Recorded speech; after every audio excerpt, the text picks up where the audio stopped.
It's off to Leonard, defended by Simmons. Is this the dagger?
We were in Costco the other day, and I made a point to like hit all the little stations that they set up a food you can try. Like, you're gonna just be showing me that. What am I not gonna come up and taste your like chocolate turtles? Come on. I love it. You can eat lunch at Costco, just like rummaging through their stuff. If you just taste, like if you go to enough taste testers, you'll be full. Dude, I had like 6 little chicken nuggets that were in Japanese barbecue sauce. I went up and I tried one, and there was this old lady who was there, sweet old lady. I was like, oh wow, that's really good. And she was like, here, have another one. I was like, okay, yeah, I'll have another one. And then I was like, my fiance is in the other aisle. Do you care if I bring her one? She was like, no, go ahead. So I brought it to Maria, and Maria had gum in her mouth, and she was like, I don't really want to eat this. I was like, okay, I'll eat it. Then I went back. We like circled back, and she was talking to somebody else, and I just snaked 2 off the cart and ate them. I was like, I got a half a lunch in me just out of coming to Costco. That's what I mean, man. That's what I mean. I did buy some Japanese barbecue sauce though. That was really good. Yeah, that lady did her job. She did. Didn't take much work. I mean, I was fairly easy to convince to try. Anyway. Yeah, right. So this week's game, I guess we should start in the build up to it, because as I watched this game, one of the things that really fascinated me was how these two particular teams came together. Mm-hmm. And the game we're talking about is Game 7 of the 2019 Eastern Conference second round, the Philadelphia 76ers at the Toronto Raptors.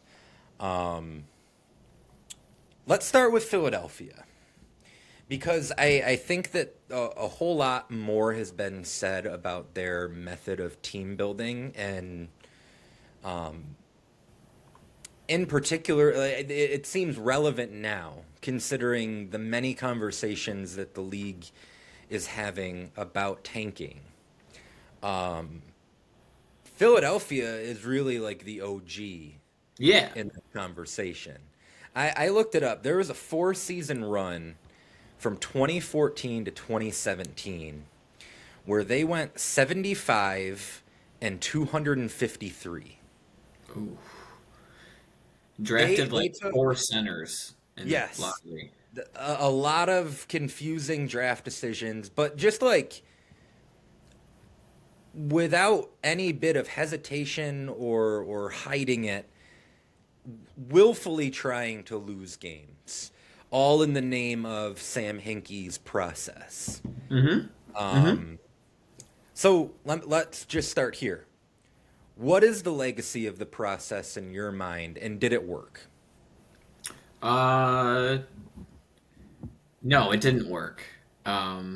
Because to me, the Thunder kind of did a mini process. It wasn't like as drastic as Philly, but the moves that, in my opinion, Presti has been making over the last 5 to 6 years. We're gonna trade this high draft pick for 3 high draft picks in years to come. So I guess you could say that's kind of like the process too, because you're not putting all your chips in for this year. You're waiting on, and they won a championship. I don't think that the process really worked for Philly. They ended up with Embiid, which obviously he's an MVP. Simmons had a good run for them, and they did turn that into James Harden too. It's not like when they got off Ben Simmons, it was just dead weight.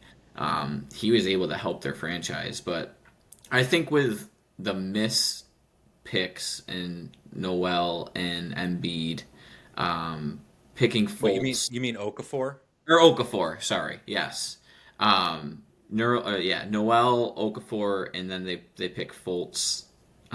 Trade up actually to get Fultz.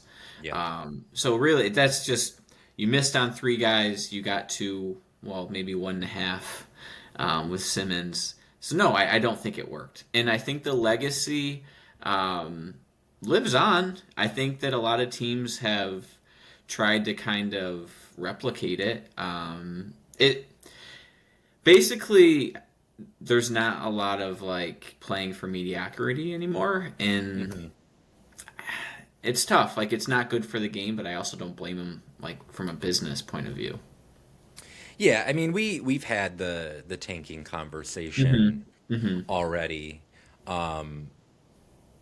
I guess I'm with you that I think in totality the process was not a success. And I think the best case you could make for that is Sam Hinkie got fired before it even ended. He was Right. fired in April 2016. They don't draft Fultz until 2017. So he doesn't even live to see the like fruits of his labor, so to speak. Right.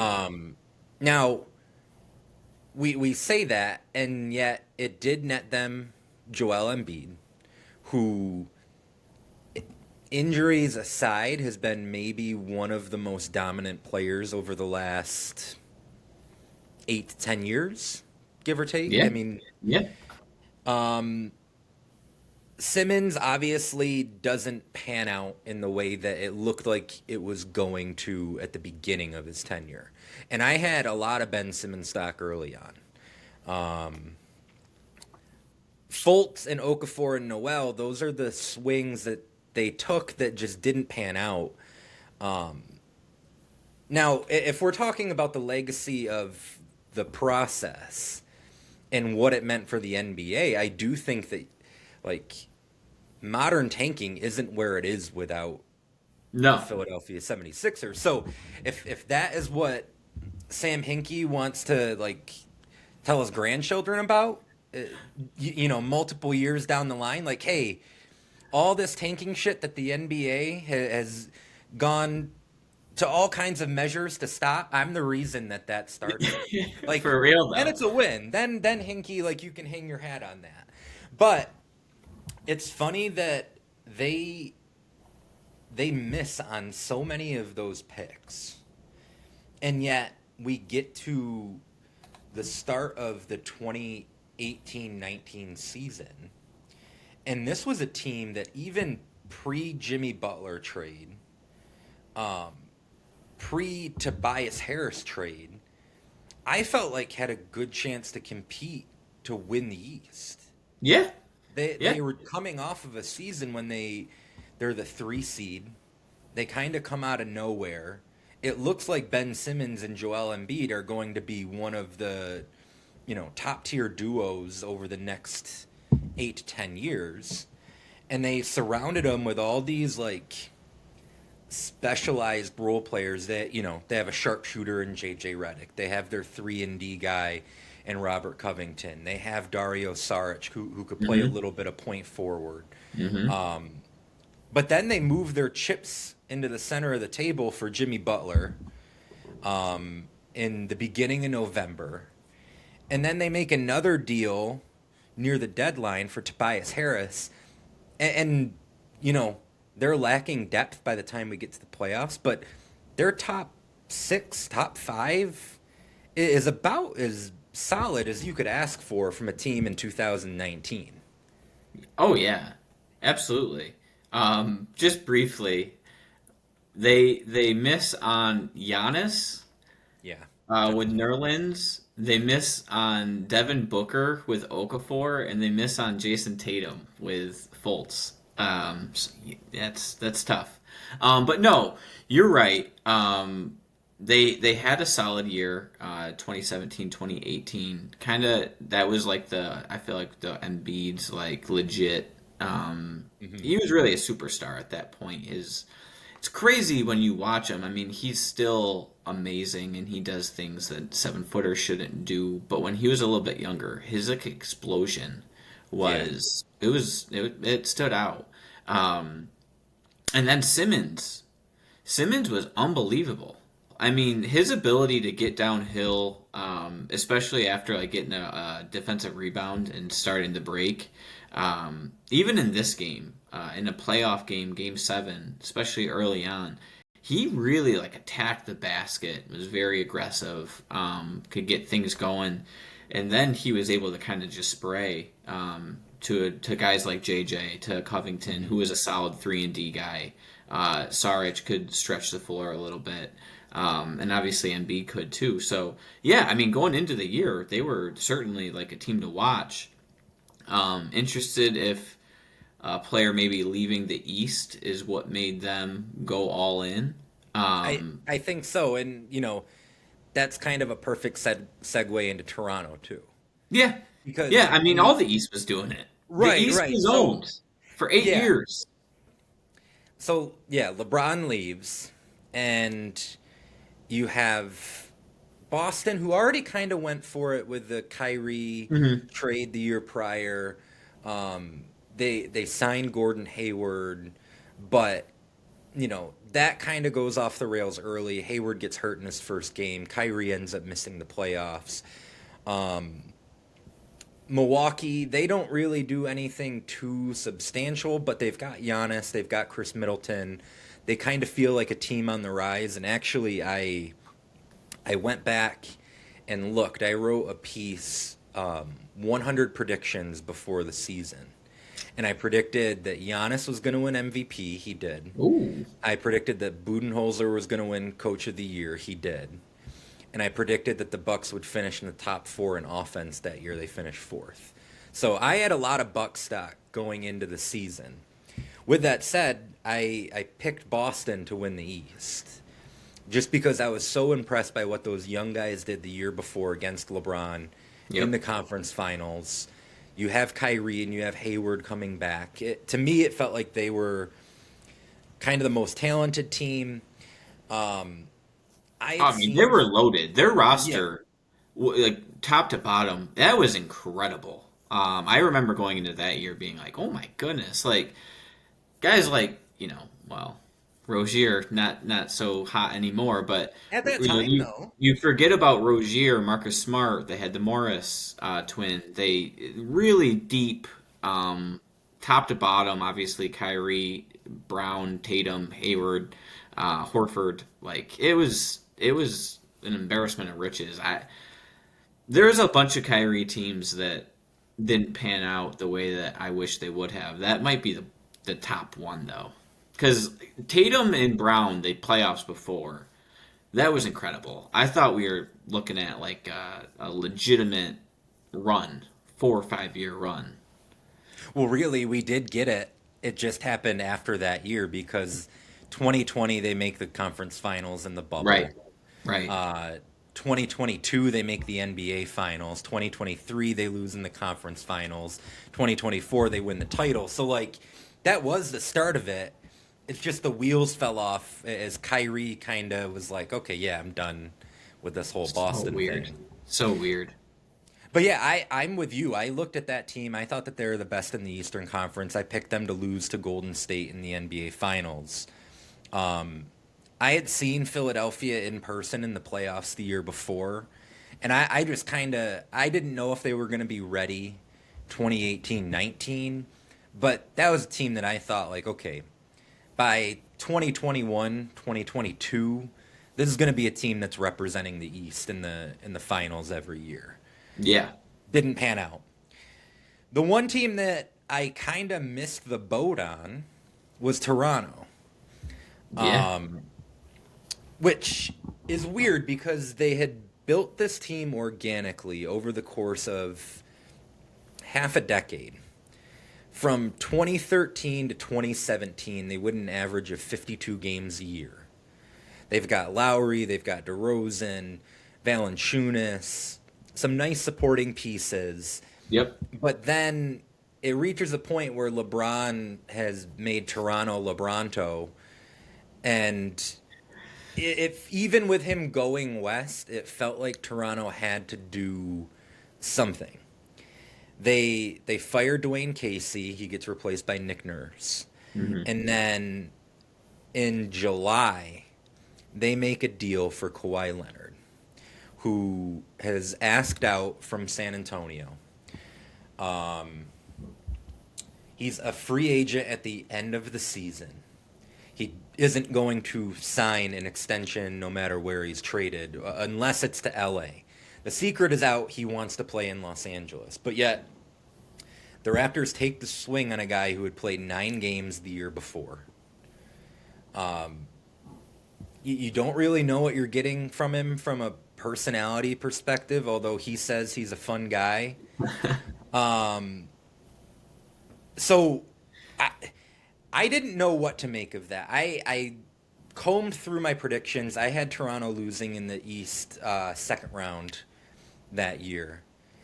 And I wasn't banking on Kawhi giving them a full season's worth of production. And in the end, he only played 60 games in the regular season. But by the time we get to the playoffs, he kind of transforms into the very best version of himself. And I just didn't see that coming. Yeah. Yeah. I didn't see the role players coming on that team. I've been really high on Kawhi, and especially I know he missed basically the entire season prior, but the year before that, I mean, it's hard to say Steph wasn't the best player, but he was really, really impressive in 16-17, where the Spurs won, I think, 41 home games in a row. Yeah. 40. Yeah, they're 40-1. They won their first 40. Yep. So I really had high expectations of him. I thought he was going to ball out. I thought, he could maybe go win an MVP. I was interested with just the fact that the East was kind of up for grabs, and it hadn't been in 8 years. Right. I didn't think that you were going to get that out of a Siakam or a Van Vliet. And those guys really were impressive to me. And then they also kind of went all in with Kawhi, but then they even kind of doubled down a little bit with the acquisitions of Gasol. That kind of put them over the top. They bring in Ibaka, and they kind of round out their team to be a legitimate contender. And through the year, they go 58-24, and Kawhi does only play 60 games. So they were pretty solid. I was just blown away with what they got from their bench, from their role players that year. Well, yeah, Siakam wins Most Improved Player that season. I feel like this was the first time with Van Vliet where it felt like, okay, he's going to be a starter somewhere sometime soon. Whether it be Toronto moving on from Lowry, which they ended up doing, or him going elsewhere.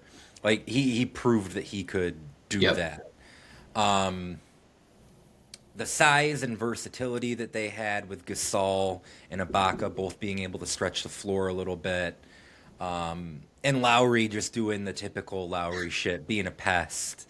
It's great. But yeah, so we go into the season. I pulled up preseason over-under odds for all 4 of these teams that we've mentioned. Boston was 58.5. They only go 49-33, so they're significantly under. Toronto was second, 55.5, so they go over. Mm-hmm. Philadelphia was 53.5. That number comes in before the Jimmy Butler trade, before the Tobias Harris trade, but they still end up going under. And then Milwaukee was 48 and a half. They win 60. Yeah, 60 and 22. So there's a little bit of like a flip-flop at the top, and then you have Toronto and Philadelphia in the middle. So we get to the second round of the playoffs in the East, and it's sort of what we expected throughout the year. These four teams go 16 and 2 in round one. At the top half of the bracket, Milwaukee drops game one to Boston, but then wins four straight, all convincingly. And then we get this series on the bottom half of the bracket. Do you remember going into it what you were thinking about these two teams? Like if you were favoring one or the other, who you thought was going to win the series? I don't remember who I thought. I strongly was rooting for Philly, so I would assume that I probably was leaning with a bias towards Philly. But no, I don't. Did you have a prediction? I thought Philly. I had long been on the Jimmy Butler is way better than people give him credit for train. I loved the Embiid and Simmons partnership at that point. And I thought that they just had the right mix of role players around those three guys. Even if they were a little thin, which, they only play, I think, 7 or 8 guys in this game. And their starters log heavy minutes, which you would expect in a game 7. But even with the lack of depth, I just felt like even though they're unproven, I guess I kind of trusted them a little bit more than Toronto. And I'm sure some of that was the residual. Like I've seen this from Toronto. They get to this round every year and lose. But no, it's a dogfight. Philly's up 2-1 after 3 games. Toronto wins 4 and 5. Philadelphia wins game 6, and that brings us to a game 7. Shades of 2001 when you have Vince Carter and Allen Iverson leading these two teams into the second round, playing for a shot in the East Finals, coincidentally to go up against Milwaukee. Right. And that game 7 with Vince and AI comes down to a potential game winner that Vince Carter misses. It is one of the kind of defining moments of his career. So it's awfully poetic the way that this one ends with what we saw from these two teams 18 years prior, the last time they played each other in the playoffs. Anything else you want to get to before we get into the game? I mean, no, really just the matchups were loaded. Both teams really, I felt like just all 5 guys were studs. So yeah, that was the very first note I took. Yep. Was if you dropped either of these teams into the Eastern Conference right now, they're probably the favorites to make the NBA Finals. Yeah, I would agree with that. Right? Yeah, I would agree with that. Detroit being kind of unproven, Knicks and Cavs sort of in a funk all year. Boston, we don't know what they're going to get from Tatum. I feel like these two teams would be the 2 best teams in the East. And I don't think that's like any slander either. I mean, just no, that's just look at the starting lineup. Like, the Sixers ran out an all-star team. They had Embiid, Butler, Simmons, Tobias Harris, and Redick. Like, I know obviously Redick isn't an all-star. He was one of the best three-point shooters though in the league, and the 4 others were all-stars. I mean, the same could be said for Toronto. Yeah. Lowry, former all-star. Kawhi, Siakam, he would go on to become an all-star. Gasol had been an all-star. You have Ibaka coming off the bench, Danny Green, Danny Green's kind of the JJ Redick role. Yep. Yep. But these two starting lineups were absolutely loaded. And yet we start this game and it couldn't be more of a rock fight to start. Yeah, it was tough.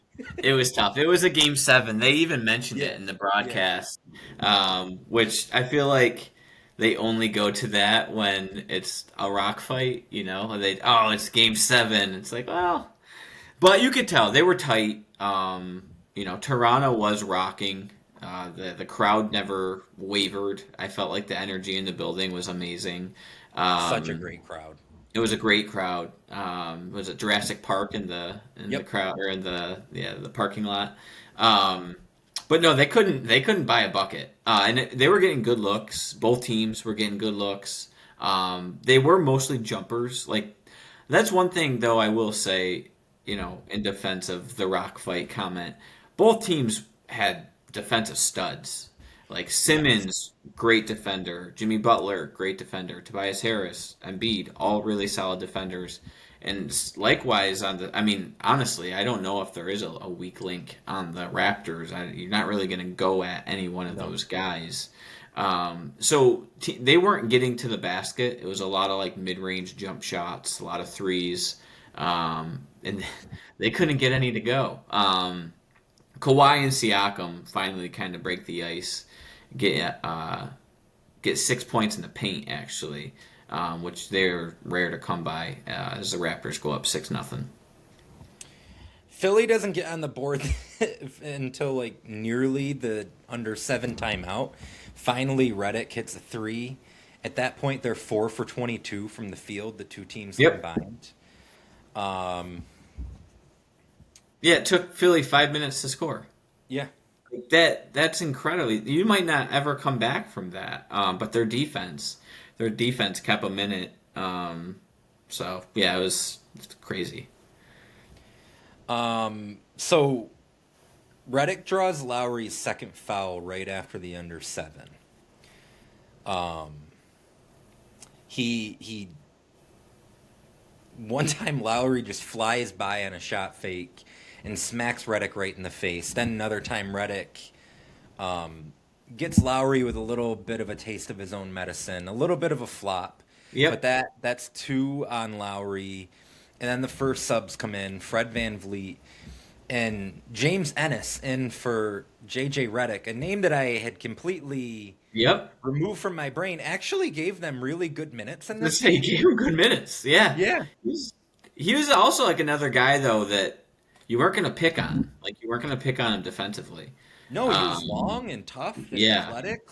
Yeah. No, they became a really good defensive team when he came in. It's just, I feel like there was one guy early on past the first 5 minutes. Ben Simmons, in my opinion, was amazing in the first quarter. Yeah. With 6 minutes in, he blocks a pull-up jumper. Then he gets the ball. Kawhi, right? Yes. Yeah. And explodes to the rim, gets fouled, and then he hits both his free throws. And I was like, what the heck? It was the first time that it was like, wow, how did this happen to him? That was the first time in the game that I said that. I said it a lot, too. He felt a little like 6'10" Rondo-ish to me. Yeah.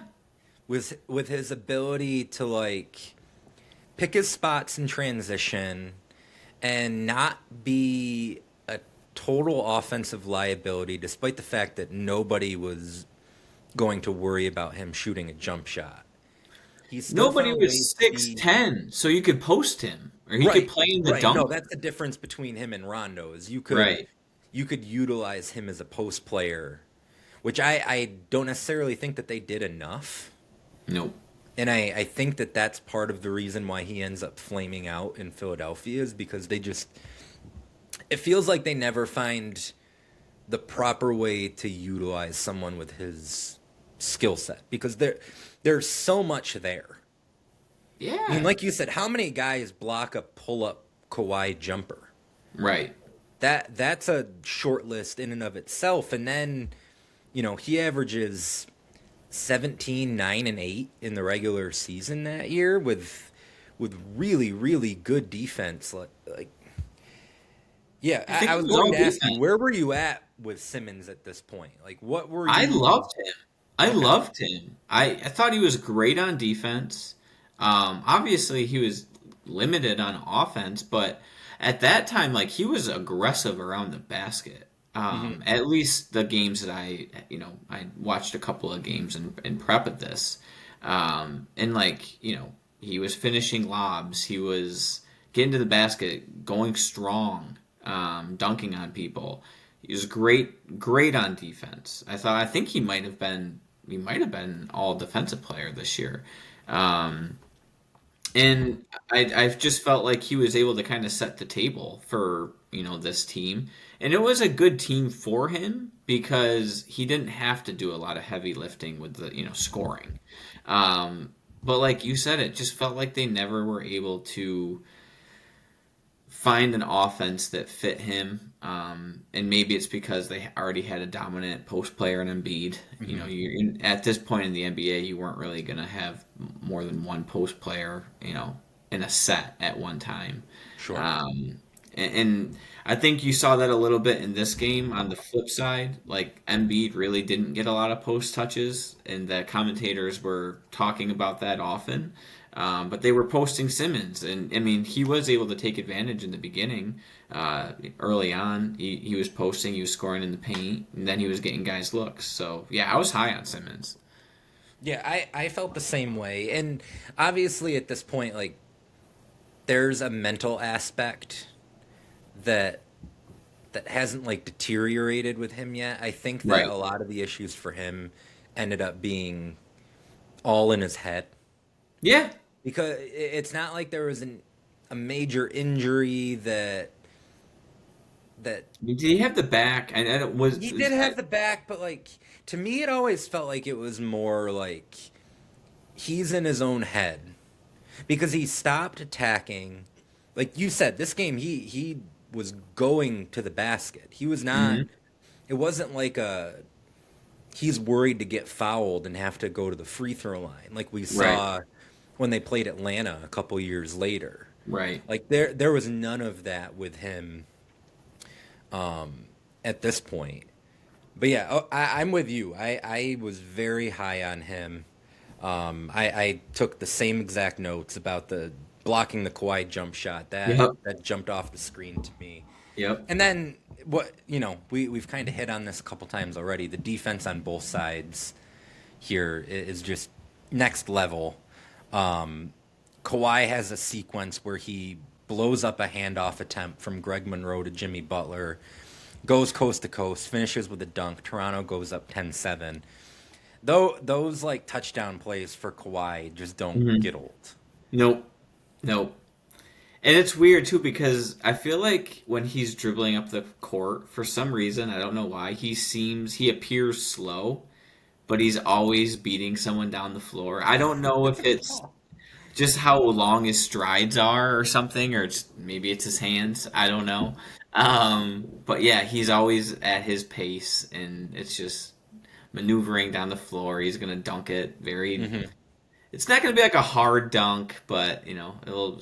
Don't jump with him. Like it's No. it's so weird. It's so weird. His game is interesting. Um, and like you said, though, the defense actually spurred a run, 8-0 run, in my opinion, um, in Toronto with what? They go up 7 with 4 minutes left. And it was primarily their defense that was Yeah. leading to offense. Um, yeah, just that's when Ibaka comes in. I feel like he kind of starts to make it real. Ibaka gave Toronto great minutes this game. He was Great their minute. second best player Yeah, in this game. absolutely. No, I mean we get to the end of the first quarter. It's 18-13. Toronto leads. Defense is the story. These two teams shoot 10 for 43 from the field. Really, the difference is Toronto out rebounds Philly by 7. Butler gives the Sixers a little bit of momentum. to finish the quarter. He gets a layup with like 3 seconds left. That's his first bucket of the game. But yeah, so we get to the second quarter. Oh, one quick thing. I want to give a shout out to Mike Scott wearing the Kung Fu headband. I swear to God, I missed when you those. said Mike I don't know Scott, what the hell the NBA was thinking banning that. That's one of the coolest looks that they just like put the kibosh on. Did anyone actually suffer a Kung Fu headband related injury? Because the league said it was like a safety concern, but did I miss something? Did somebody like? I don't know. I was just gonna say my girl Skylar Diggins rocked that all at Notre Dame. No one got hurt. No one's eyes Right. got poked out. Like, what are we doing here? Such a good look. You were never really like a headband guy post like elementary school though, right? I stopped my last year wearing a headband was 8th grade. Okay. On modified with you. Yep. Yep. Put up some big numbers. Big numbers back then. Yeah. No, made the headband look good. But no, you're right. That was a moment in time. The Kung Fu headband. That was Such what a 2 2019. years maybe. Yeah. Because I think when they came back from the bubble, like the season after the bubble, I think is when they banned it. Yeah. I feel like we Yeah. had some kung fu action in the bubble. Yeah, there might have been. There might have been. But speaking of Ibaka, he starts off the quarter with a three. And the broadcast, and I want to just, they touch on how both teams are in win now mode with their rosters. And he's like a perfect example of it. Both these teams were maxed out to the point where both teams knew they weren't going to be able to keep their teams. Right. Like that's how all in they were for this 1 year, which made this game 7 even more important, which maybe led to how tight they were playing. I mean, Harlan and Greg Anthony are like talking about it openly about how Kawhi and Jimmy Butler are Yeah. free agents and how there's a very real chance that neither one of them are going to re-sign with Toronto or Philadelphia respectively.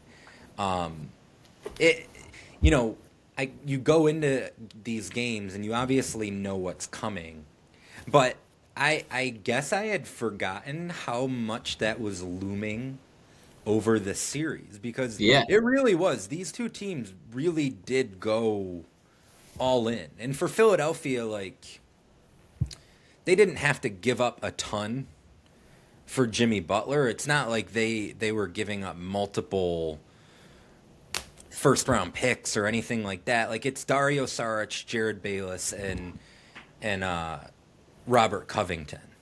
Mm-hmm. So, they give up a couple rotation guys, but even still, you make that bet for Jimmy. If he just leaves after 1 year, which he does, like, you have to feel not so Well, much I'll like be a honest. little I think slow. that the year after Jimmy, they missed Robert Covington. Like They they did. missed. No, that's yes. So if you did just kind of stay the course, the year after this, and I kind of spoiled it. Jimmy does leave, but if you keep your roster intact and don't go all in for that year, it might be better off for you in the long run. But for that specific season, they gave themselves the best chance to win, and I have to respect that. No, without a doubt. I will say, hearing them talk about it to open the second quarter, it did kind of bum me out a little bit that Kawhi didn't stay in Toronto and that Jimmy didn't stay in Philadelphia. Just because I feel like having these two teams along with Milwaukee and Boston for the next 5 to 7 years, it would have been so awesome for the state of the Eastern Conference to have those 4 teams perennially really, really good. Yeah. I think, especially Kawhi. Like we get Jimmy going to Miami, so we kind of get that just in a different team with a Sure, different yeah. I mean, they go to 2 NBA Finals with Jimmy Butler right. there. So Right. like that move, But that paid off for Miami. keeping Kawhi in the East would have been very interesting and good for the league. Yeah. Now, granted, might have been good for the league too if it would have panned out in LA. Because I think if the Clippers go on to win a championship, that's a great story for the league. But it just doesn't pan out, and maybe it would have in the East. It's always a little bit of an easier path. I mean, I feel like even at this point of the year, and maybe I just thought I knew everything, but like I didn't think Kawhi was coming back to Toronto the year No. after, like the next year. Like it was almost like a foregone conclusion that he's gonna leave. Like this is it for them. So yeah, the stakes were extremely high because of that. Because I mean, I think Van Vliet was saying like Kawhi openly was telling us in the locker room like I don't know why they traded for me. I'm not staying. So even the players knew like that it was a 1 year, it was a one and done. It was a college year. I think that, and we're getting ahead of ourselves here, but I think after they win the title, there's maybe like a glimmer of hope. They're like, okay, Right. maybe he just signs on like a 1+1 where he comes back for a year, you try to defend the title, he has a player option after that season, Right. then he could go to LA. I think I almost talked myself into that after the playoffs were over. Like, he can't leave after they win the championship. They're so well set up for the future, and it never. Nope. I don't think that there was anything that could have kept him in Toronto. No, I don't think he changed his mind one time. I No. don't. I think he walked into Toronto saying, "I'm leaving next year to go to LA. Like, let's make the most of it." And they did. They did. And you Yeah. know what? Shout out to him because when you're listening to this pod, you're gonna say, "Oh my gosh, this guy came in and he wanted to leave right away, and he only played in 60 games." Honestly, he played through a lot in the playoffs. Like his body was not right, and he gave it his all, and he played. We'll touch on it as we continue to cover the game, but he played over 40 minutes in this game. Like he was not ducking anyone on defense. He Nope. was taking the assignment, taking all the shots. Like he left it all out there for Toronto. So I will give him respect for And that. the 60 games thing, that was partly by design. Yeah, Like they weren't going to overextend him in the regular season when you have 1 year with him. right. You Right. get him to the playoffs, you make sure he's healthy. That's the name of the game, and they accomplished that. Reasonably healthy because he's playing through shit by the time we get to this game into the finals. Like he's not 100% health wise. No. Speaking of not 100% health wise, halfway through the second quarter, Kyle Lowry heads back to the locker room. Sprained left thumb. He ends up checking back in with his thumb taped up, ready to do all the typical Kyle Lowry shit that I love. I feel like Kyle Lowry should always have a taped thumb.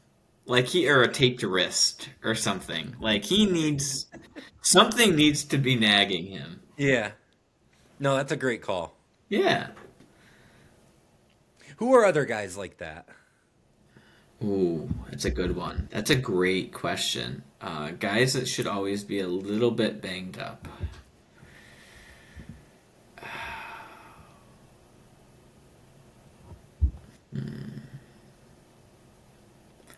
I don't know why, but I'm just I'm just coming across a lot of Indiana power forwards, and I don't know if I've got basketball. that might just be like a pulled type. up.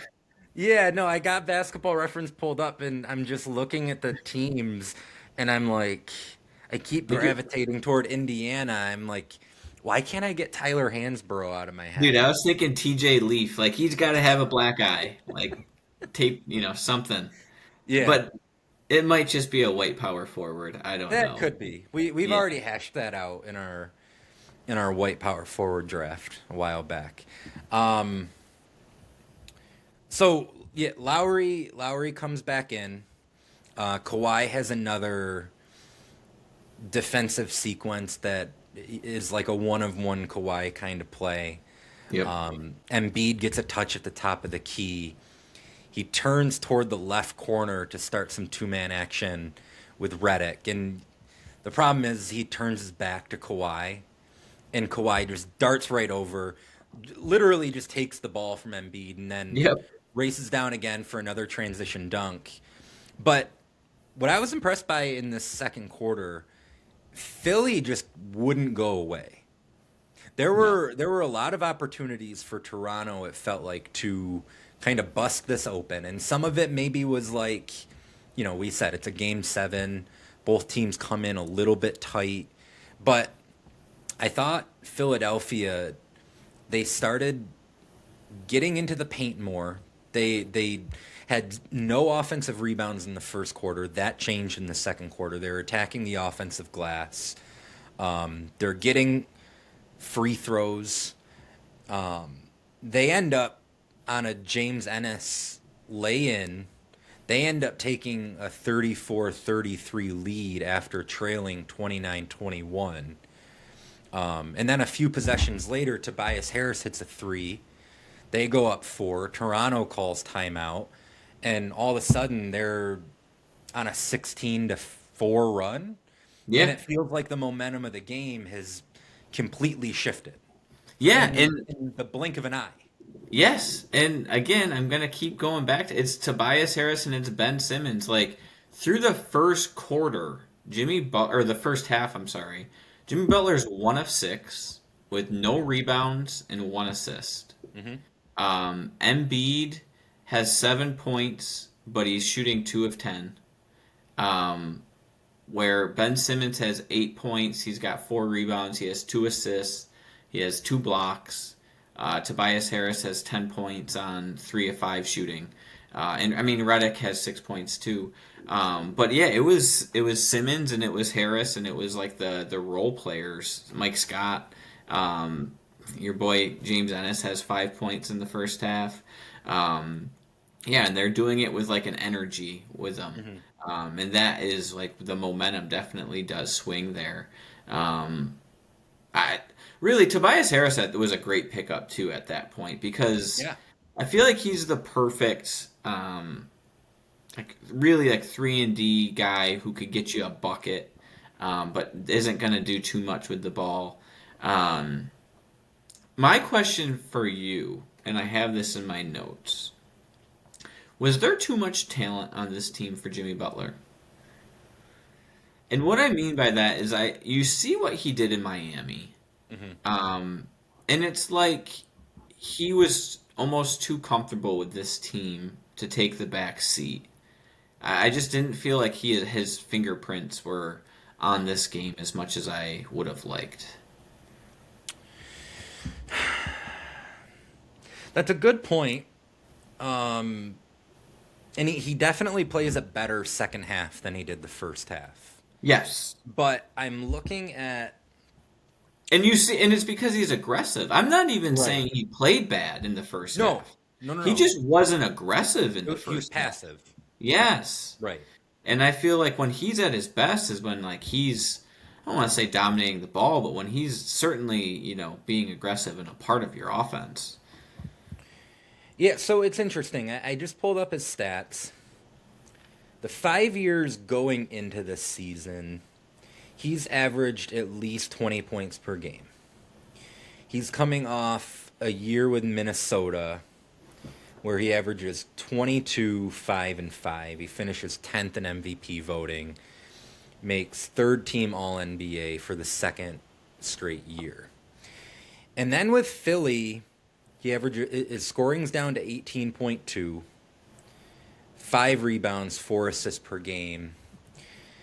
Shot attempts are down to 13.5. But then, so I see what you're saying, but then I look at his numbers from Miami the next year, and he's only at 19.9 points, 6.7 rebounds, 6 assists, so they tick up a little bit, but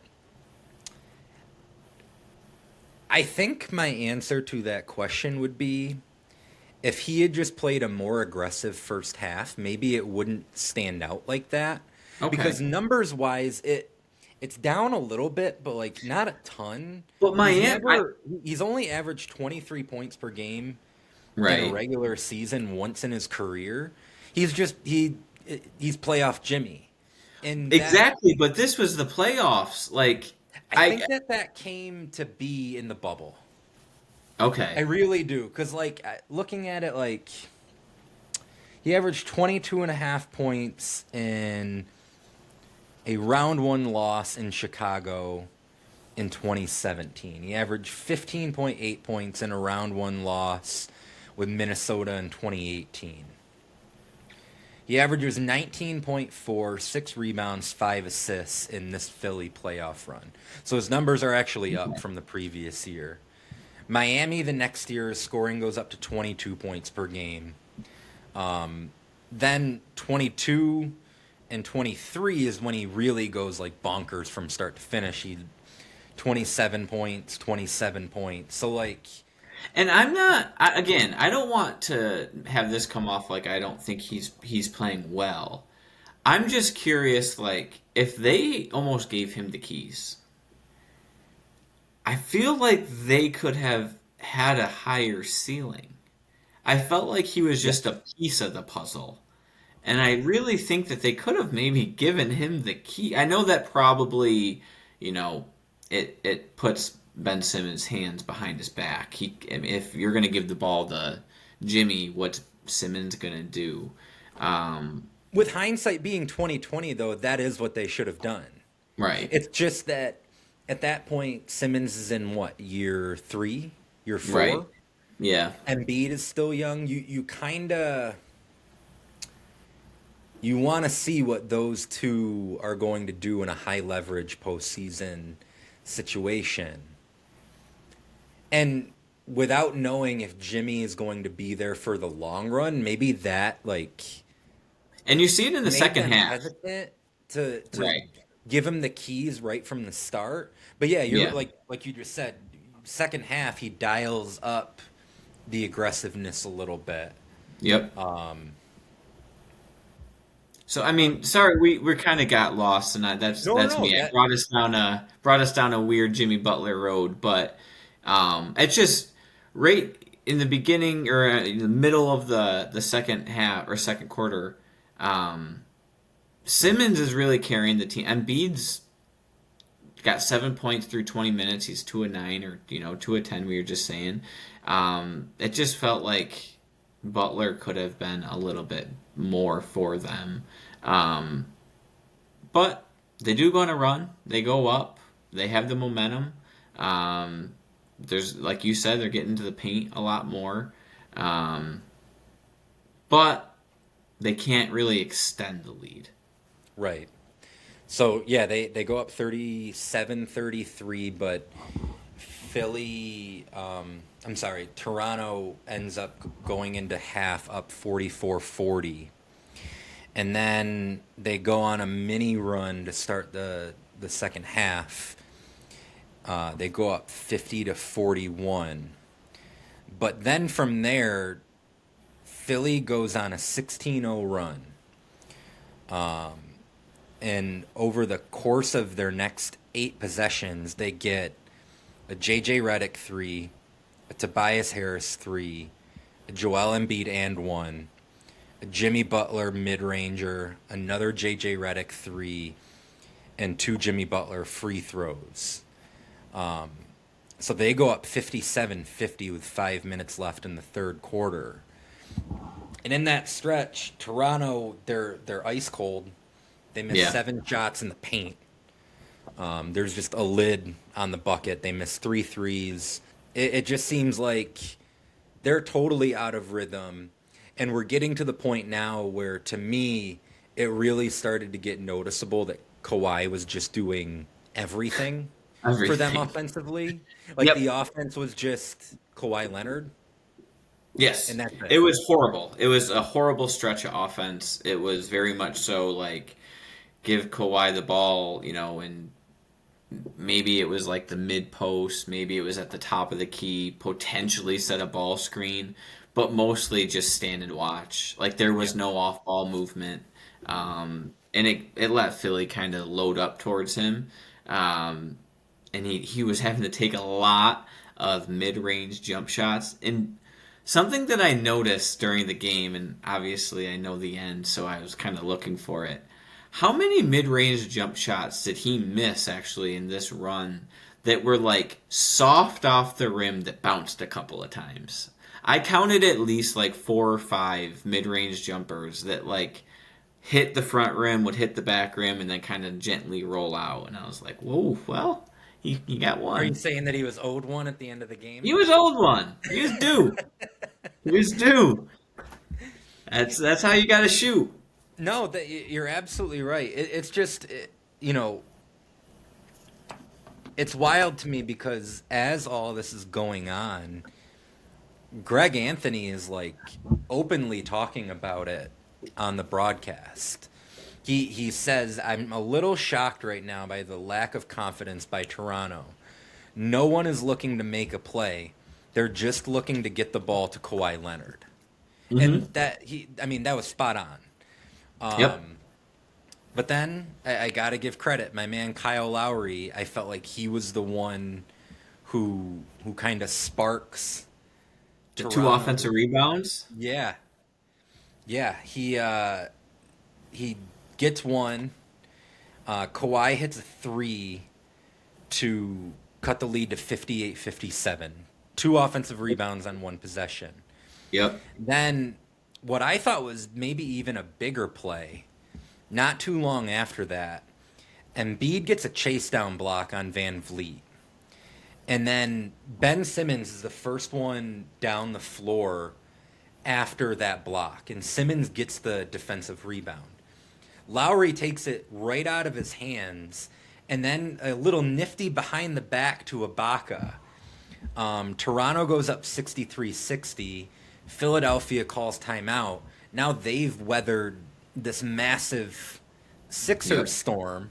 Yep. And that's the value of Kyle Lowry, even in a game when he isn't shooting well, when he's playing with a bad thumb. He finds a way to make an impact. I mean, he shot 4 for 13 in this game. But Is I that the still story of Kyle Lowry's career? You know, just struggling shooting the ball a little bit. He's banged up, but just finds a way to make an impact. I'm telling you, he's like that's gonna he's gonna draw an offensive foul. He's gonna get a cheap foul on you where he gets 2 free throws and kind of yep. steadies things. Um, There's gonna be one comment about his butt. Like it's just that's what you're gonna get out of a Kyle Lowry game. yeah. No, it's like watching a crime drama on network TV. Like you're gonna get all the same beats. Yep.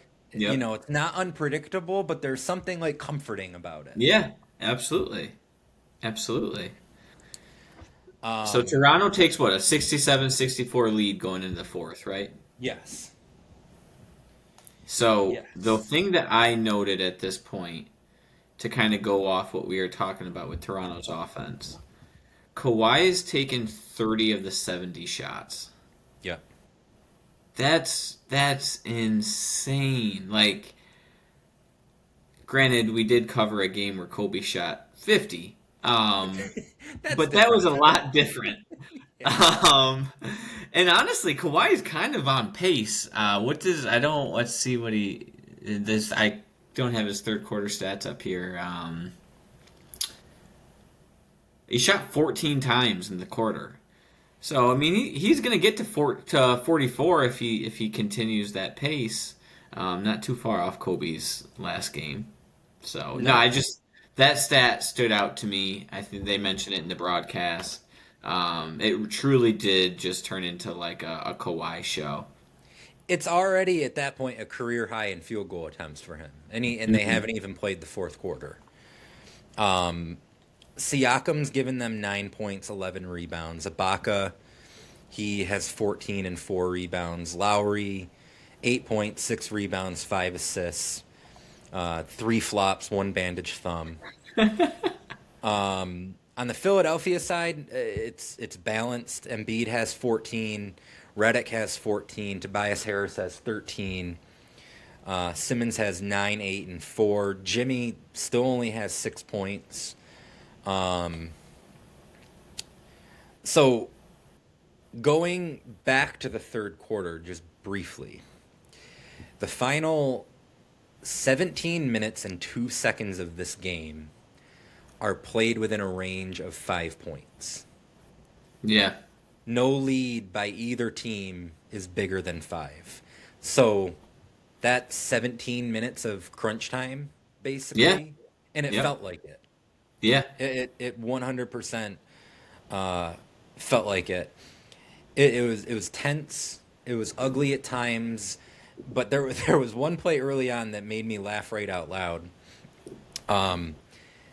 Ben Simmons somehow banks in one of those weird-looking right-handed hook shots. Yep. And I don't know if you saw, but right after the shot, there were 3 players who were holding their heads.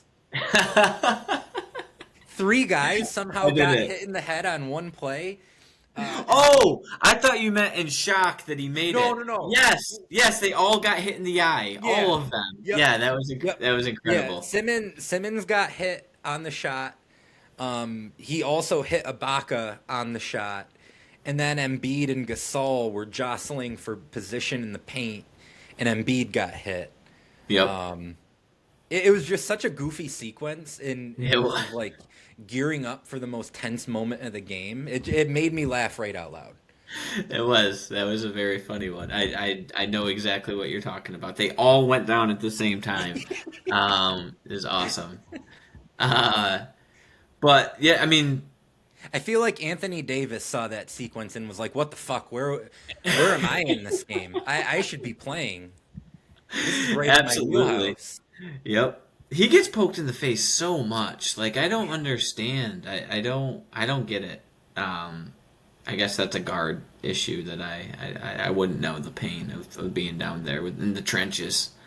But I got you hit ever a lot. poked in the eye? I always chalked it up as I got a big nose. So it's Okay. like a big target. I got hit in the face a lot, I feel like. Did you? Okay. But Yeah, it might also, be I was over aggressive searching out contact because I was living that Kyle Lowry life. So, You watched a lot of Kyle Lowry back in the day. Don't lie. well, the bad thing is Lowry's peak came after I was graduated from high school. That's so really, true. like maybe Kyle Lowry was watching a lot of my highlights. He could For all have. we Could know. you have? He was I've at checked. ECF. There are none of my games on YouTube. I'm very disappointed by it. That is upsetting. That is upsetting. But Jimmy hits a 3 with 9 minutes left. And that kind of starts a little bit of a run for himself. Mm-hmm. He kind of hits back-to-back buckets. And at this point is when, as I'm watching the rewatch, I'm thinking, okay, this is when Philly should blow it open because he's finally like in it. Embiid hits a 3, and Philly ends up taking a 1-point lead with about 7:30 left. But then Kyle Lowry hits this weird fadeaway shot to take the lead back, and I'm like, when you watch it go in, you are surprised it goes in, but you're not surprised because he shot it. It's the weirdest experience when you watch him play. I'm telling you, it's like watching a CSI show. Yep. Where like, okay, you think it's the husband who did it, and then it's not the husband. It's it's the housemaid who might have killed the lady. Yep. It's all the very same beats every time. Lowry Perfect example. In the first half, he misses a layup on one possession. They get the offensive rebound. He bangs a 3 on that same possession. So I think he threw himself on the floor trying to get a foul on that play too, and then recovered to hit the 3. Yep. No, So yeah, that's the Lowry experience. But Embiid is starting to cook a little bit. He hits a step back, which in the beginning of the pod I was talking about his explosion being back, and I really saw it in this quarter. He hits a step back with, I would say, roughly 6:30 left, 6 minutes left, and he's going left, and it's like a KD type step back with like the efficiency of the movements, and how quick it was, and it was so smooth, and it was you just get a little bit of a glimmer of you remember what he used to move like. He's so incredibly talented. Mm-hmm. And at this point too, a really like top level interior defender as well. Yeah. And he'll catch a lot of shit for this game, and there are other playoff games where he has kind of underperformed. This one he was 6 for 18 from the field, but he's plus 10 Yeah. in his minutes. And I don't know if you caught this stat. Philly for the whole series ended up plus 90 in his 237 minutes. Oh, They were wow. minus 109 in the 99 minutes he sat. Yeah. Yeah, That they that's incredible. And should just have played Boban more. Dude, honestly though, when he would come out, they would go so small. Like Greg Monroe would go in. I mean, he only played a minute or so in this game. Obviously, Embiid almost plays the whole game. But just like looking at their roster, like they didn't really have a backup center for him. that guy was supposed to be Giuliano Okafor. Yep. And that pick just doesn't pan out. But no, I saw that plus minus stat, and that was just crazy to me because he will catch a lot of shit for this series, especially the way he's walking off the floor when it ends. He's so emotional. But he's playing through injuries. He's still a young player, Yep. and they're just flat out better than Toronto when he's on the floor. So this is a weird segue, but you mentioned it. There's a lot of athletes that catch flack for showing emotion. What's your take on it? I have to be honest, I like it. I enjoy do it. too. I know that sounds weird. I want to see you cry. Not like I want to see you cry in that type of way, like I want you to be sad. As a fan, it shows me that you truly care, Yes. and I appreciate that. Like that, I do 100%. not give. I don't give flack like a lot of just Josh Allen was catching a lot of flack for crying after the game, and like I think that shows that you care. So I'm not gonna give any athlete flack for showing emotion after a game like that. No, not at all. I mean, my last 2 years of high school, my last game that I lost each year, I cried like a baby after. Oh yeah, So, I'm not going to get on anybody. Obviously, for these guys, the stakes are a whole hell of a lot higher than they ever were for me. right. You pour everything you have into what you do, and you work. For at this point, they're 100 games into their season, and then it all ends the way that it does. Like, no, I'm never gonna fault a guy for showing his emotions after Right. a game, good or bad, like win or No. lose. Yeah, absolutely. But yeah, just want to get your thoughts there. But so Embiid, he's going off. He's well in the fourth quarter specifically. He's off to a really good start in the fourth quarter. But it feels like Kawhi is like a superhero. Um, he's got 35 points with 5 minutes left. And it's just it feels like he's just carrying them on both ends of the floor. He has an 8-0 run all by himself in the middle of Yep. the fourth quarter. They're Yep. down 80 to 77. He finally hits a three. He had been cold forever. Like that third quarter, he just was missing shot after shot. It looked like his legs were gone. Yep. Philadelphia was, their defense was obviously had something to do with it. But he hits that three, then he hits a jumper from about 20 feet out, and then he finishes a tough and one runner. MVP chants are coming down. Toronto's up 5 now. And it's wild to me. This game, it just felt like a game of mini runs where it Yep. felt like, okay, now they're about to blow it wide open.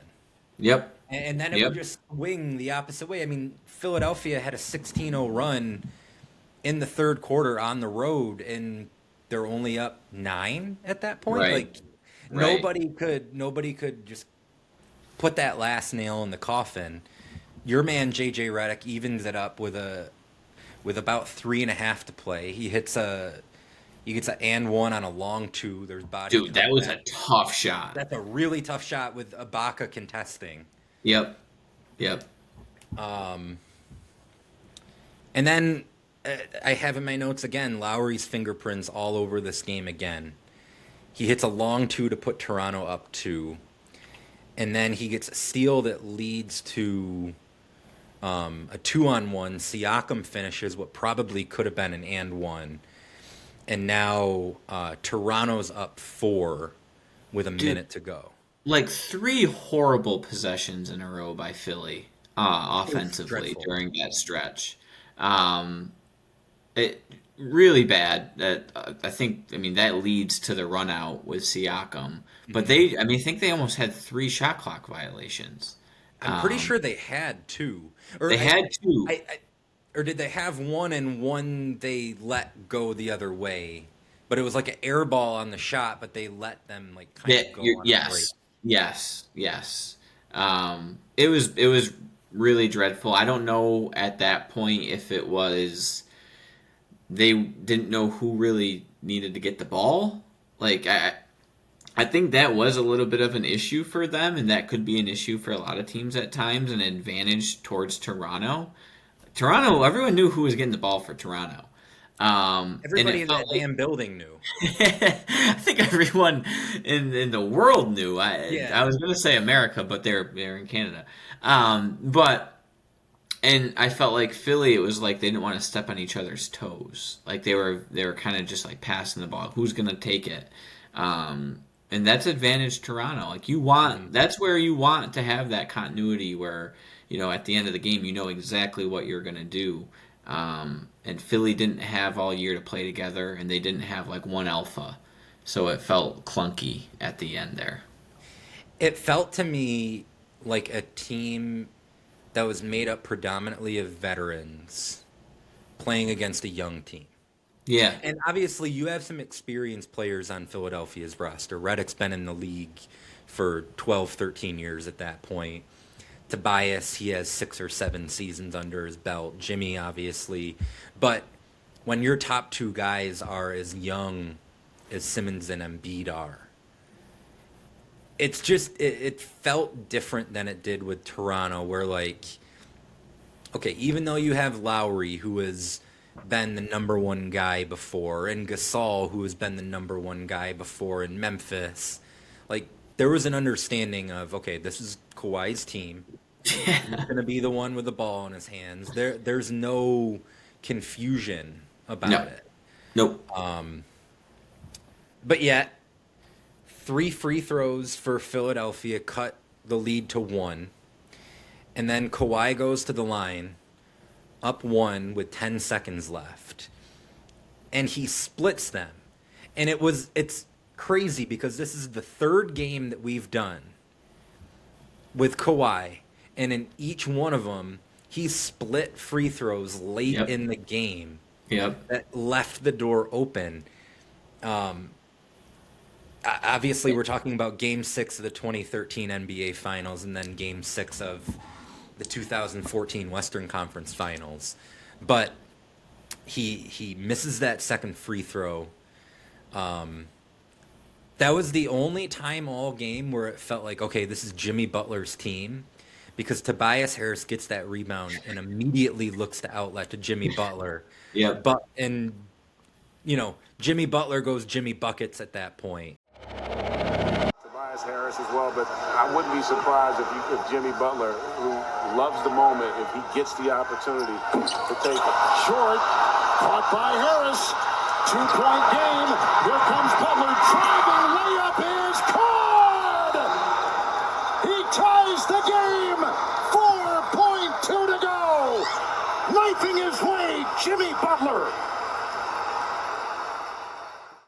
Yep. And it was honestly like poor transition defense. Like he got a relatively clean like layup.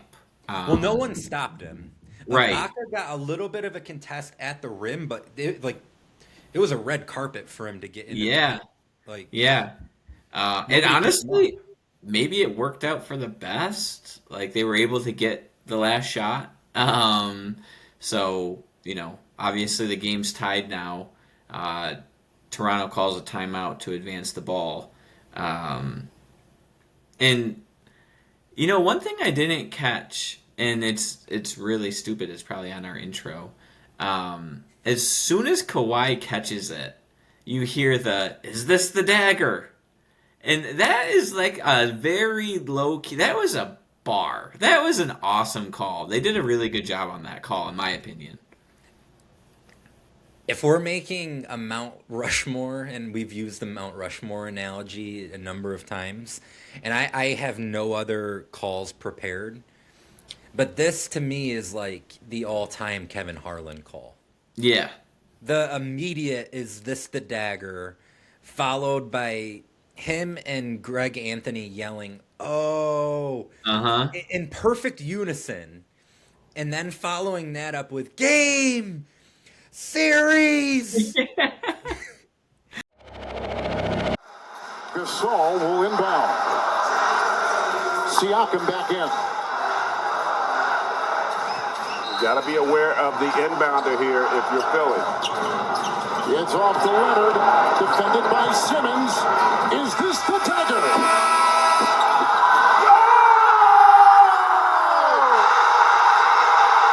Game series. Toronto has won.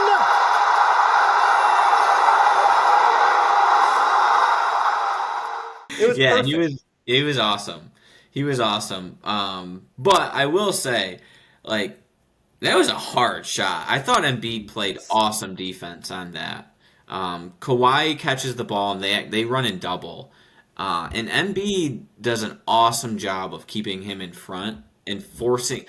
Kawhi catches the ball at the top of the key, and Embiid forces him to a corner jumper. Like Mhm. he forced him all the way to the right corner. Stayed in front the whole time, got a good contest, and Kawhi finally gets a friendly rim, which he should, as all shooters should. And he actually shows emotion for about like 15 seconds after Yep. he hit the shot. But then I don't know if you watched all the way to the post game interview. He Roz Gold on Woode is doing the interview, and she she asked a question which kind of made me laugh. It was, "How did that shot make you feel?" The phrasing of the question just was like interesting to me. And then Kawhi, like perfectly deadpan, just goes, I felt no emotion. I just punched my microphone again. Nothing. I felt great. That's And awesome. then there's like an awkward silence of like, okay, what the fuck am I supposed to ask this guy next? He's a goddamn robot. Um, No, it was yeah. just it was one of the best calls. One of the best game winners, I would say. Obviously, maybe playoff history with Game 7, all of it on the line, and not just like a second round matchup. Again, that was one and done for Toronto. They had one chance at this. So with that on the line too, it's just an absolutely huge shot. Well, you said it might be, I forget how you phrased it, one of the all-time game Yeah, winners. We're gonna figure this out. I like it. Um, we're gonna determine who is in possession of the 21st century NBA playoff game winner championship belt. Um, so there are a lot of ways that we can look at this. We, I put a under 6 seconds qualifier on it, which would probably prompt people to ask, well, why 6 and not 5? And MJ's game winner versus Utah in the 98 finals was with 5.2. And I feel like that's kind of the benchmark of game-winning playoff shots. Yep. So we'll round up to 6 seconds. It has to be a game winner. And it has to be playoffs, obviously. So that means we're cutting Kyrie's 3 against Golden State in 2016. Yep. We're cutting Ray Allen's corner 3 in 2013 because that only tied the game. We're losing a game like Steph's double bang against Oklahoma City because that was in the regular season. So just some fun facts. Most game winners in a single postseason. The bronze medalist was 2025. There were 6 game winners in the 2025 playoffs. Silver was 2015. There were 7. And then in 2009, there were 9 game winners. Oh, wow. I put together competitive games around the campfire. Yeah. Goodness, wow. I put together something called the Two Timers Club. There are 12 members of this club. This is all the guys who have hit at least 2 game winners in the playoffs since 2000. We have Kobe Bryant, Tim Duncan, Damian Lillard, Chris Paul, Luka Doncic, Jamal Murray, and Aaron Gordon, all with 2. Paul Pierce, Robert Horry, Trae Young, and Tyrese Halliburton with 3. Wow. And then, much to the dismay of the LeBron James isn't clutch crowd, 7 game winners in the playoffs for LeBron James. We're 7. gonna cover. That's not incredible. 1, not 2, not 3, Not 4, not 5, not 6. 7 game winners from LeBron James. So if you're still on that island, you just keep waiting for that goddamn ship to rescue you. Yep. Speaking of 7 times, the most victimized teams on this list.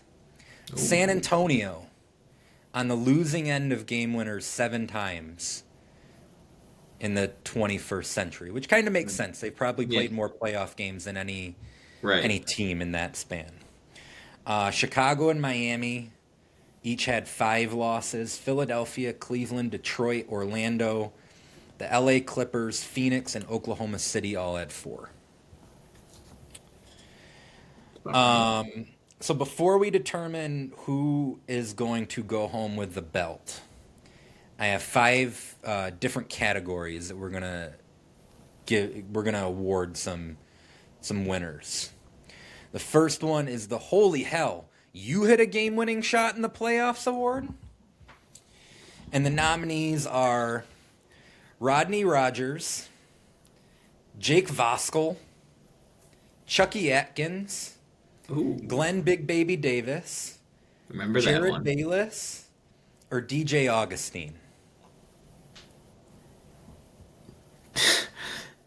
I have to be honest, I think the only one that I truly remember was Big Baby. 5 seconds. Pierce, guarded by Lewis, gets the screen. It's Davis taking the shot. Scores! He scores at the buzzer. They'll review it. It appears he got it off. And the Celtics have defeated the Magic. I mean, I don't think you go wrong with the first 2, though. Who were they playing for? Who were they playing against? So Rodney Rogers, I believe he was playing for New Jersey, and they beat Milwaukee. That was Game 3 of the first round in 2003. Jake Voskuhl was playing for Phoenix. They beat San Antonio in Game 4. That was actually the second time that series that the Spurs lost on a game winner late, because Stephon Marbury hit a rather famous one in Game 1 and stole Game 1 in San Antonio. Yeah, he ran off the floor, right? Yes. Yep. So Just looking at these names, Jake Voskuhl is the one that stands So out to me as the strangest. yeah, I just looked. Um, yeah, let's go ahead and give him the award. I just looked at my man. Also, let's go ahead and put him as a guy who should always be a little dinged up. Um, I thought you were gonna say a guy who should have played for the Indiana Pacers. same Either thing. way, either way. I mean, wow. He gets a post game interview. My gosh. Yeah, that it's him. It's him. It's my man Jake. Looking real uncomfortable during the post game interview too. Uh, really, Marbury does all the leg work here. He just kind of gives a little shovel shot, but yeah, it counts. It Actually, it counts. wasn't Marbury. I think it was it Penny? I think Penny might have been on that Yeah, team. it was a Penny. It was a Penny assist. Um, so yeah, let's give him the award, Jake.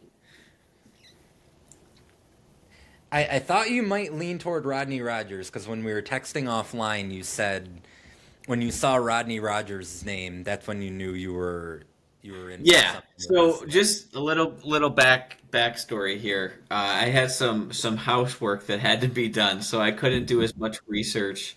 Um, and Sonny sent me all of the lists, and I was like, I might be able to watch all of these and try to really comment on them.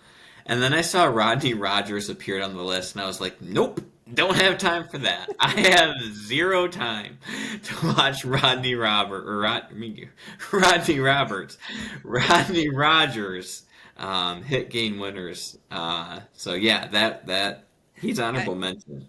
I tell you what, you simultaneously made the right decision, but also missed out on like a riot of a time. I had way too much fun spending like an hour and a half watching all these. And fortunately for me, someone on YouTube put together a compilation that Ooh, goes back 40 years of every playoff game winner.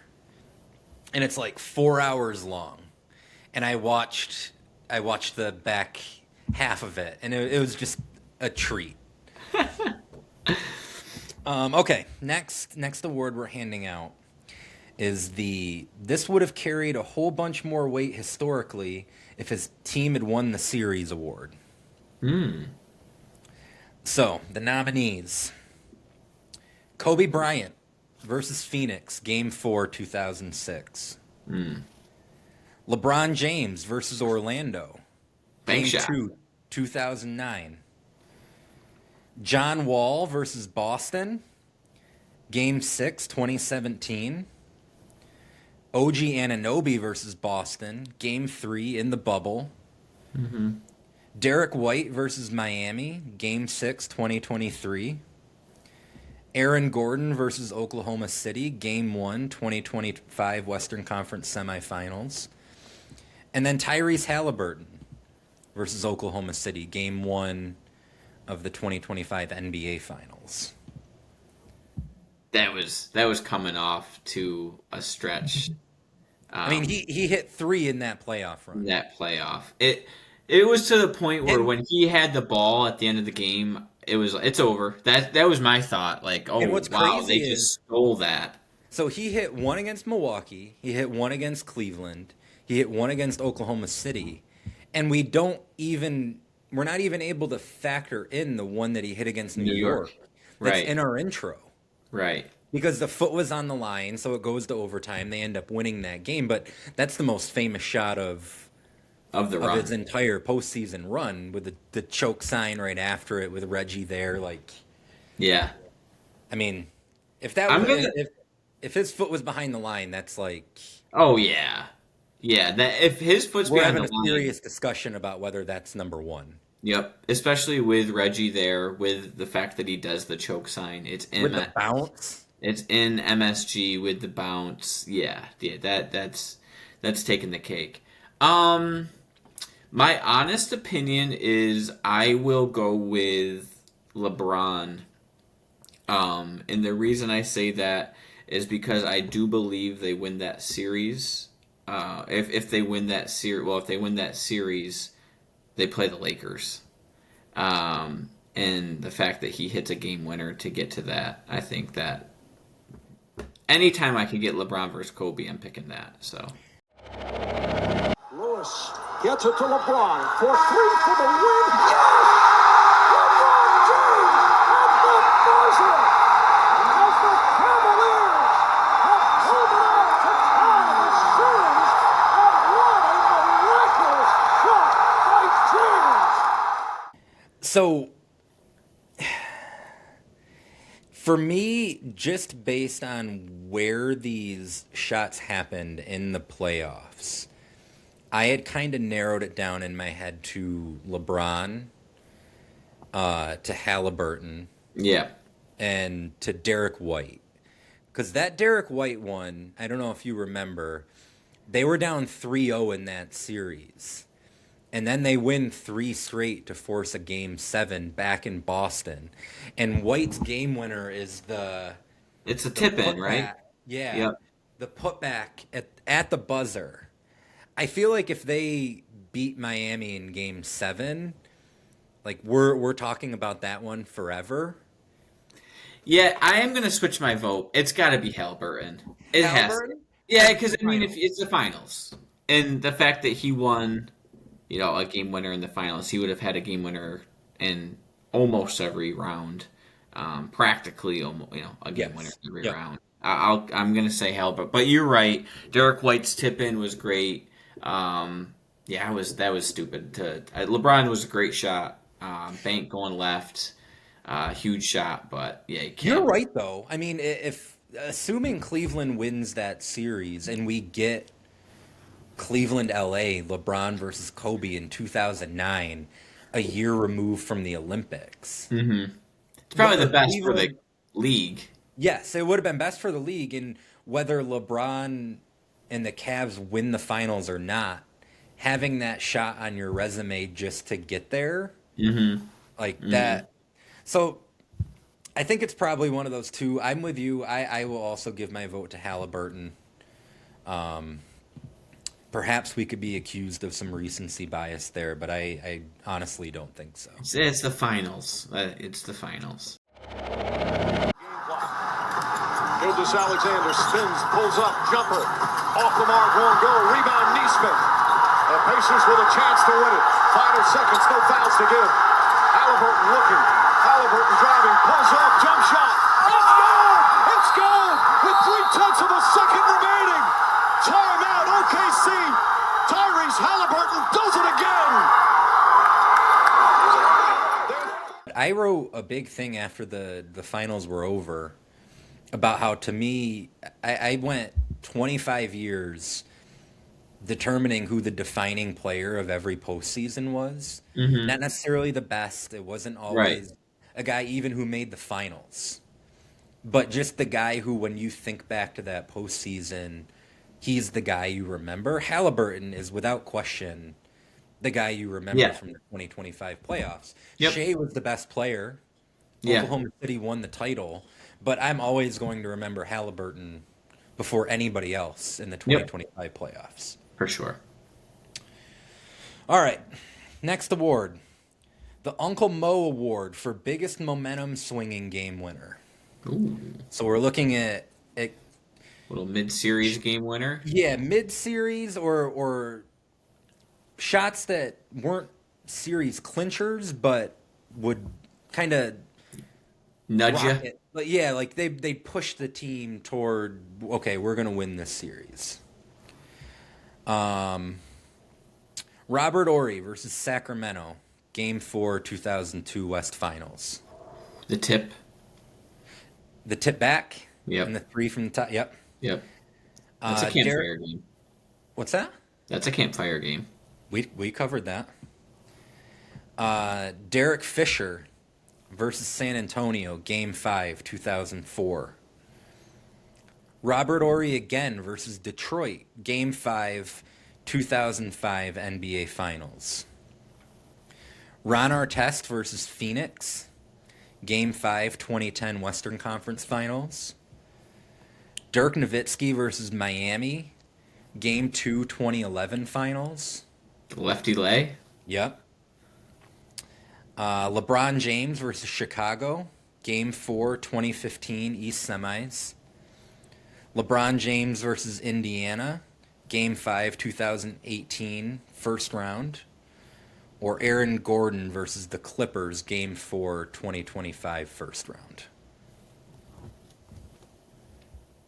I picked the first two. If you want to go, well, you go first this time.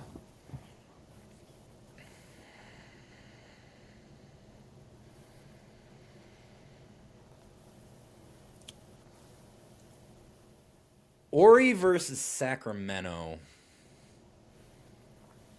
If the Kings win that game, they win that series, I think. Going up 3-1, having 2 games left at home. So that swings the championship. And Ori beating Detroit in Game 5 when our man Rasheed Wallace doubles him into the corner. That swings the title too. Yeah, I don't think I can go against Derek Fisher. Okay. Here they go. They get it to Fisher. He scores! Derek Fisher scores at the buzzer. It'll have to be reviewed. They'll review it. They'll review it. The Lakers are going to run to the dressing room and they'll try to get on the plane before the officials can get. The point 4 of it all, Right. And the fact that Duncan had just hit a shot on the other end that put San Antonio up 1 and looked like it was going to be the momentum swinging in their favor. Yeah, no, I mean those are all, like you said, those are huge, huge games. But then I look at it and like Dirk against Miami in 2011, like if they go down 0-2. Well, that was my pick, and That that's was your the pick? reason.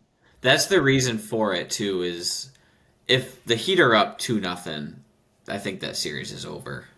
I think Dallas winning Game 2 gives them some hope, gets Dirk going a little bit, and obviously it leads to a championship in that specific series. It wasn't like they had to win another series after. That's what gave the nod over Fisher or Robert Horry. But I agree with you. Like, Horry shots don't go in. Those teams don't win. But, yeah, I think that might get ugly if Dallas loses Game 2. Does it hurt Dirk's case that they lose Game 3 anyway? No, I don't think so. Because, No. now you're down 3-0. True. No, that's a really good point, actually. You flipped that on me. I hate to do it to you because I know. I mean, that's not a good one for you. But I think sentimentally I wanted to do Fisher just because we replicated the running off the court at Recreation. Yep. Not long after that shot went down. I'm good with Dirk though. We covered Dirk. As I said, even though I'm a LeBron guy through and through, historically I'm happy that Dirk got his title. I think it's good for him. I think it obviously great for his legacy, but even just great for the NBA that he won Yeah, a championship. he's deserving. Yes. So we'll give it to Dirk. I'm good with it. Okay, next award. The Fat Lady is Singing Award for Best Series Clinching Game Winner. I love it. Robert Horry versus Portland, Game 3, 2002 First Round. That's crazy. They had 3 games. You said that clinched it? That because it was best of 3. That's what I mean. It was That's best of 5 crazy. still in 2002. That back then it was still best of 5. Yep. Tim Duncan versus Seattle, Game 6, 2005 West Semis. Damon Jones versus Washington, Game 6, 2006 East First Round. Pau Gasol versus Oklahoma City, Game 6, 2010 First Round. Damian Lillard versus Houston, Game 6, 2014 First Round. Chris Paul versus San Antonio, Game 7, 2015 First Round. That was I believe, and I could be mistaken, that was the same day as the Derby and the Mayweather-Pacquiao fight. It was indeed. That was a great sports day. Yep, okay. Now you're bringing back some memories. My memories of it is I worked until 9 p.m. that night. So Oh no! I did get to see the end of this game. I watched the second half of this game, so we're good. Okay, continuing. Damian Lillard versus Oklahoma City, Game 5, 2019, first round. Kawhi Leonard versus Philadelphia, Game 7, 2019, East semis. Jamal Murray versus the LA Lakers, Game 5, 2024, first round. Tyrese Halliburton versus Milwaukee, Game 5, 2025, first round. Or Jalen Brunson versus Detroit, Game 6, 2025, first round. That's a good list. That's 1, 2, 3, 4, 5, 6, 7, 8, 9, 10, 11 series clinching game winners that we've had since 2000. Good list. That's a good list. Good players, good list. Do you want to go first? Do you want me to?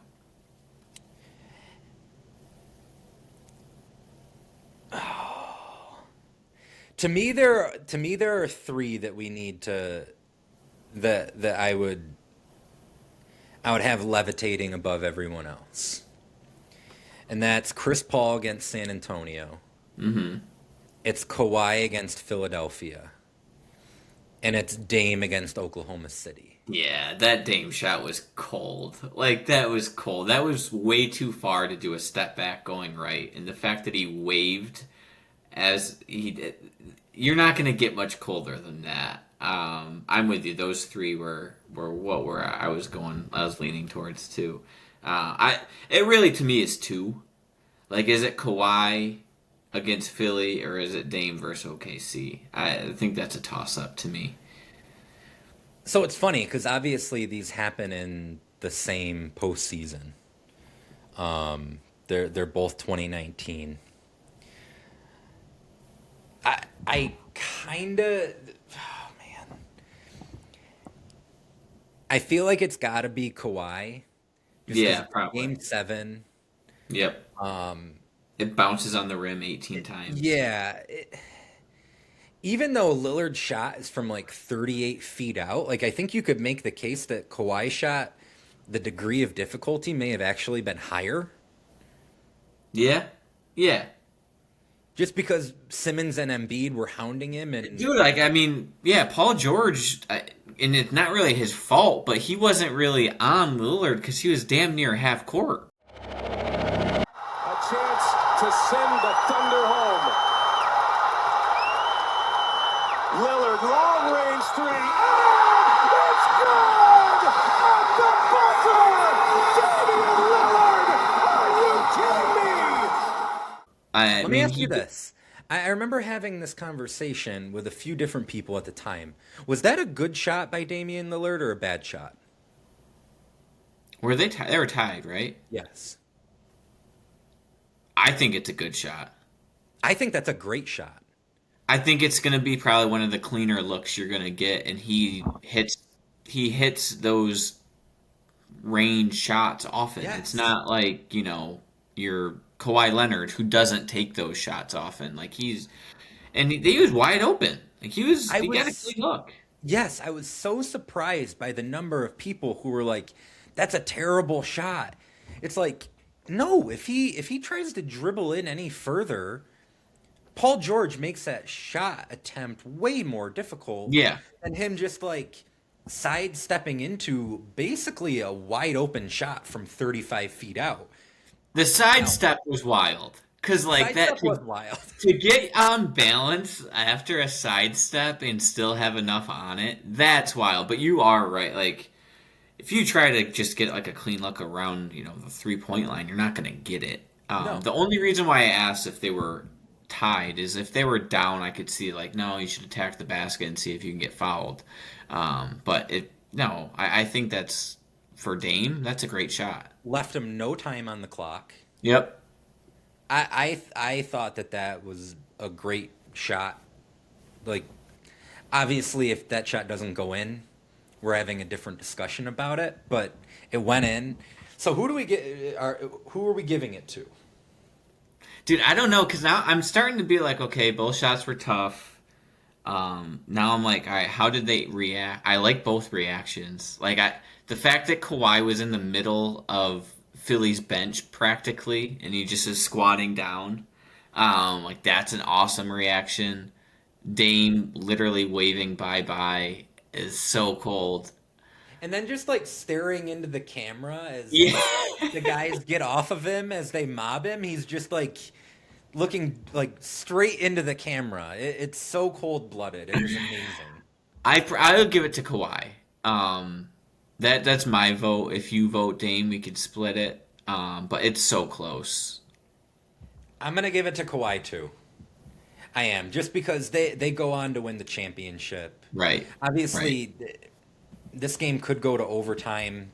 Maybe they win it. They're at home. They could still win the title even if this shot doesn't go down. But, like, I don't know. I guess this brings us to the final award, which is the greatest playoff game winner of the 21st century. Is it this shot?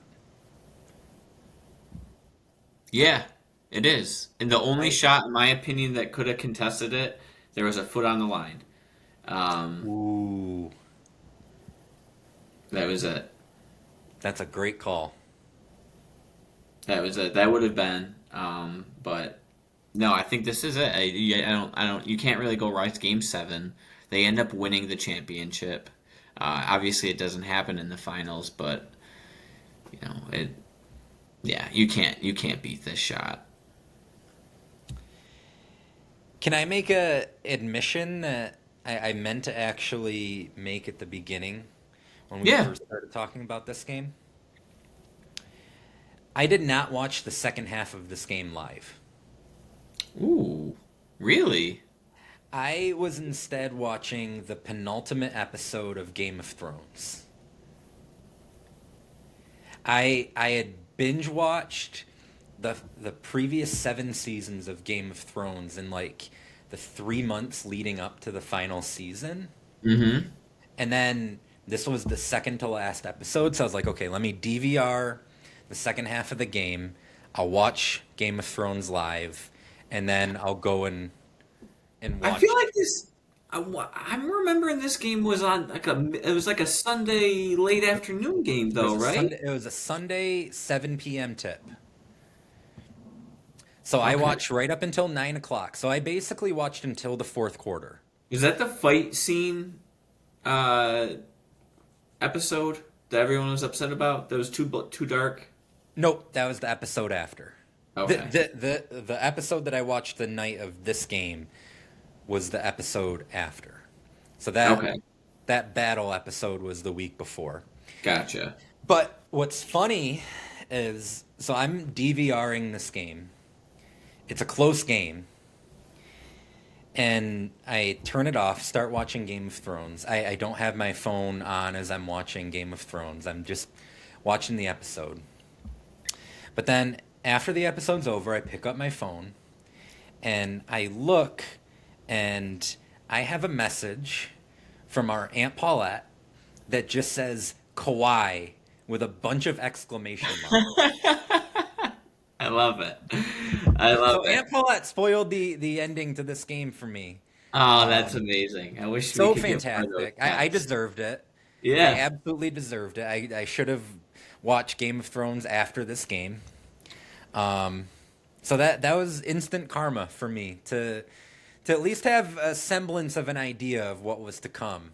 I mean, I didn't know exactly what it was going to be, but that final possession when they are about to inbound, I have a pretty good idea of what's about to happen. Yeah. Honestly, though, with her, you don't know. You don't know. Maybe he did some wild stuff. Like, Kawhi took his pants off in the third quarter. Why'd you do that? That's Like, very true. No, shout out it Aunt could Paulette. have been anything from Aunt Paulette. Yeah. Miss her dearly. But yeah, that simply That's awesome. just one word with a bunch of exclamation marks. It was great. You got anything else? No, no, I just thank you. That was an awesome rundown. Got some good laughs. Honestly learned a lot based on that list. Learned who Jake was. Don't know his last name. Got even gonna try to say it. Uh, Voskel. yeah, Voskel. Like, I mean, I'll keep that to myself. But yeah, no, overall it was a great, great rundown. I appreciate you doing it. Very fun. And then the game itself, it was a great game. A lot of really good players that we hadn't gotten to cover. So I was excited to watch a lot of those guys, and yeah, excited to keep it going. We're almost to the end here. We're in We the got a home lot stretch. in. This is episode 19. We got episode 20 coming up. Going to be a little bit different than we've done in the past, because the NBA and the whole world kind of went crazy there for a bit in 2020. Yep. So Yep. we've got a couple episodes where we're going to talk about that. Vin, can't wait to break it down with you, and can't wait to see you in That's 9 right. days. That's right. We might have a live episode coming soon. Hey now. We're going to have to talk that out. That sounds like fun. Absolutely. All right, buddy. Take care. See you.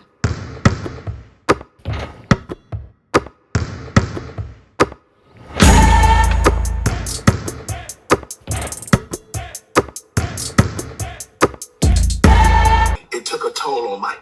It took a toll, and then I felt resting him a little bit, and then the series changed. And I wish I could have did it earlier. I don't know if the outcome would have been different, but it was a difference and beating him down a little bit. The glove. I had no problem with the glove.